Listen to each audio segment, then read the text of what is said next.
لبيك يا من دلنا وهدانا صلى عليك الله بارئك الذي بك يا مشفع خصنا وهبانا ربي اشرح لي صدري ويسر لي أمري واحلل عقدة من لساني يفقه قولي أما بعد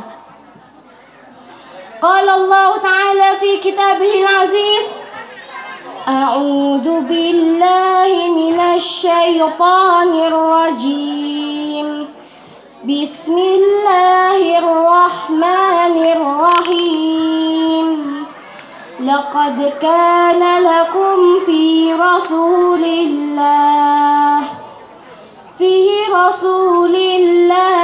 أسوة حسنة لمن كان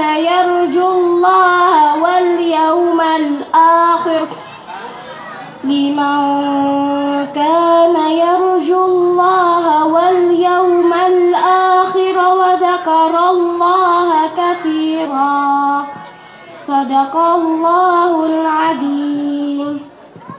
Yang artinya sesungguhnya telah ada pada diri Rasulullah itu suri tauladan yang baik bagimu, yaitu bagi orang yang mengharap rahmat Allah dan kedatangan hari kiamat, dan dia banyak menyebut Allah. Dari sahabat Abi Hurairah radhiyallahu anhu berkata, sesungguhnya Nabi Shallallahu Alaihi Wasallam bersabda, tidak berkurang harta karena sedekah, tidak bertambah dari diri seorang hamba dengan maafkan kecuali kemuliaan, dan tidak bertambah bagi seorang hamba yang merendahkan diri karena Allah, pasti akan diangkat derajatnya oleh Allah. Hadis riwayat Imam Muslim. Tawadhu adalah salah satu sifat paling menonjol dari para nabi dan rasul. Bahkan Nabi Muhammad SAW adalah sosok seorang nabi yang sangat tawadhu, sosok yang sangat tenang tanpa terkesan sombong. Jelas jika menyampaikan sesuatu tanpa bertele-tele. Paling indahnya perilaku manusia, tidak terpengaruh sedikit pun dengan perkara dunia. Sosok yang tawadhu tanpa menghinakan diri. Dan sesungguhnya Nabi Muhammad SAW tidak datang kepadanya seorang pun dari orang miskin, budak laki-laki maupun perempuan ataupun orang miskin, kecuali beliau menemuinya, bahkan ikut membantu pada hajat-hajat mereka. Para hadirin yang dimuliakan Allah, tawadhu adalah menunjukkan kerendahan kepada orang yang ingin memuliakannya. Dikatakan juga, tawadhu adalah memuliakan orang di atas karena kemuliaannya.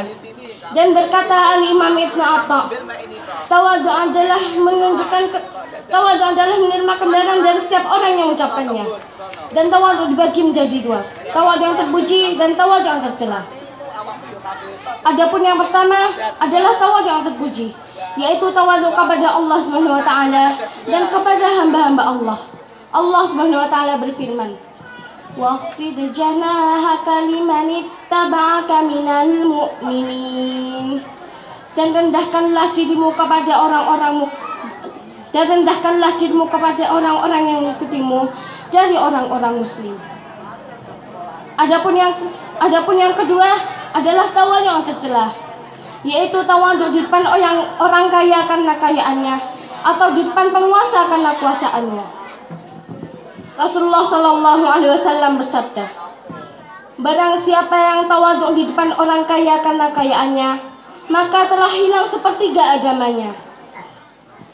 Dalam satu kisah diceritakan, ketika sampai berita kepada Raja Harun al-Rasyid bahwa Imam Malik membacakan kitab Al-Muwatta di Masjid Nabawi,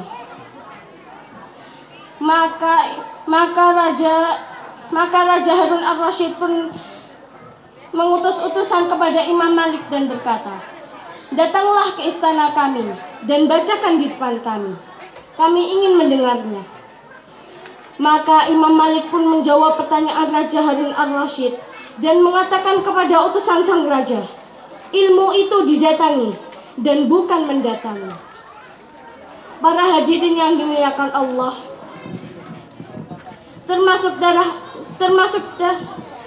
dari akhlak Nabi Sallallahu Alaihi Wasallam adalah selalu memperbanyak zikir, mempersedikit perbuatan yang tidak bermanfaat.